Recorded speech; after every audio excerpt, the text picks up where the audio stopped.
og ég þakka kærlega fyrir kynninguna og vill bara segja það. Það sem hefur raunverulega, það sem að sér á hverju ári núna, það að við erum næstu því að margfalda áherslur á vistvæni frá hverju árinu og ég að tala til dæmis sérstaklega síðustu 3 ár, þá hefur verið veruleg breyting og við sjáum þetta varðandi margt mögulegt. Það sem ég mun fjalla núna kolefnisspor á viðmiðunarhúsi. Ég hef sagt alveg í gegnum árin að ég hef haft mjög mikið álit á vistferilsgreiningu, því þá getum við talfest hvernig hinir ýmsu þættir virka inn á. Og nú ég settur þarna sem höfundur, en ég vill bara taka það fram að það voru margir aðrir sem komu að þessu verkefni. Grænni byggð hefur unnið líka mörgum verkefnum með mörgum öðrum verkfræðistofum og hérna voru við í samstarfi við þá Eflu og þið sjáið alveg. Ég mjög þakklátur fyrir ykkur í Búseta. Ég mun nefna nokkur fá orð Airbnb, þar sem æviferill þeirra stofnunar endar áramótin. Og svo tala ég aðeins fasteignir á Íslandi og svo kolefnisspor á útvegg áður ég fer yfir í vistferilsgreininguna. Rannsóknastofa byggingarinnar hefur verið alveg frá því í 1960 eitthvað og sinnt ansi mörgum verkefni fyrir samfélagið en verður sem sagt lokað áramótin. Þið sjáið öll þarna húsnæðin og hér þessi frægi eða sko þessi mygluskáli sem gerður. Það búið að ákveða þetta en það líka góður hluti, það verður líklega gerður sjóður fyrir byggingarrannsóknir að loknu, þannig að það ekki öll von úti. Airbnb var eins konar vörn samfélagsins fyrir lélegum lausnum eða nýnæmi sem ekki passaði fyrir Ísland.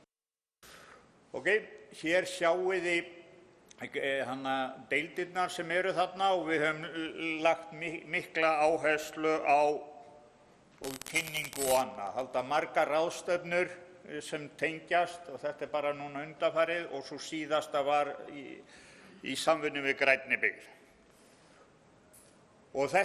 En við verum að muna það að mannvirkin okkar, það okkar eign og hún metin upp á 9.500, öll mannvirki metin á 9.500 milljarða.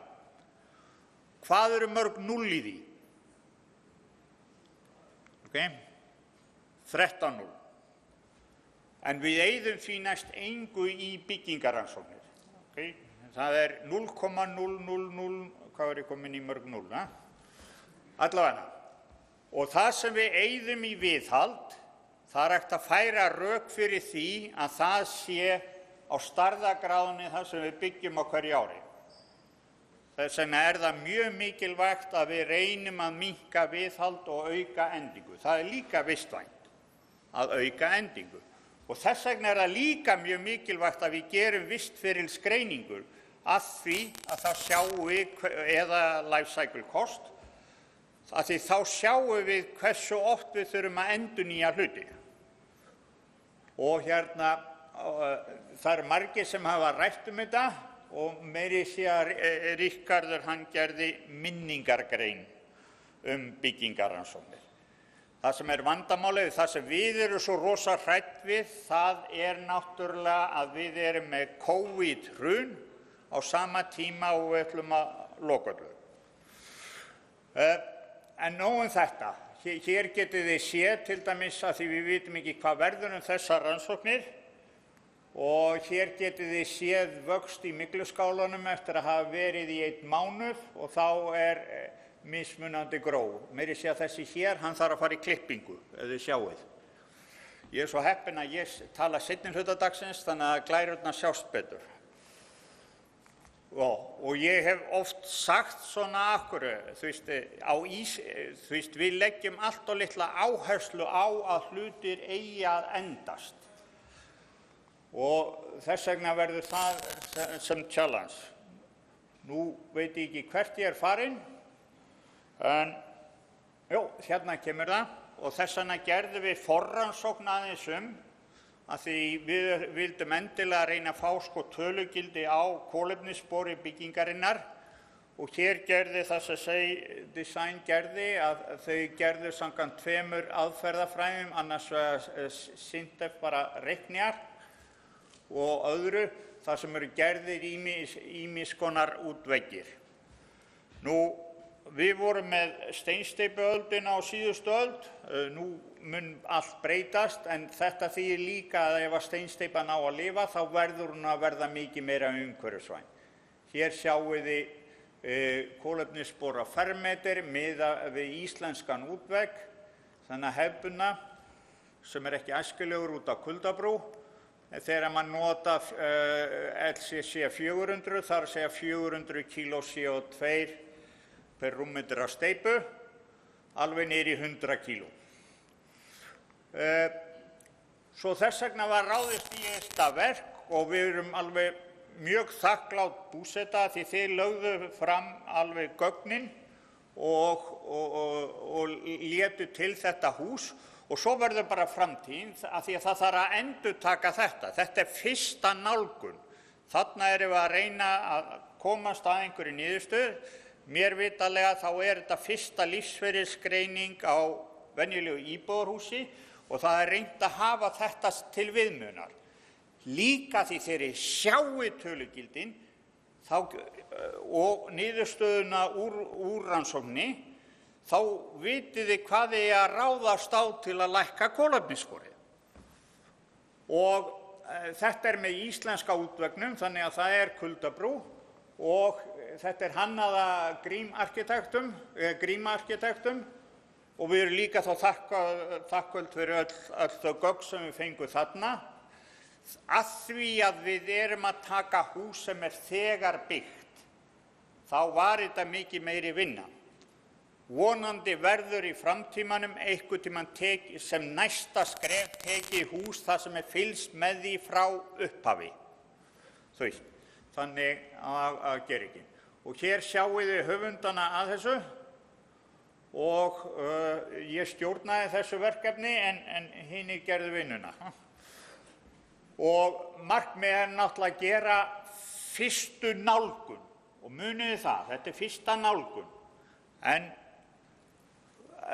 samt sem áður verulegt skref áfram.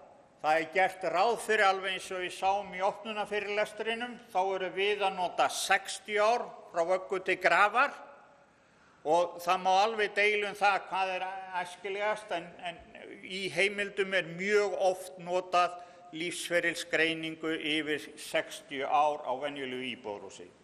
Virkjanir þá 100 ár, vatnsvirkjanir og svo framvegis.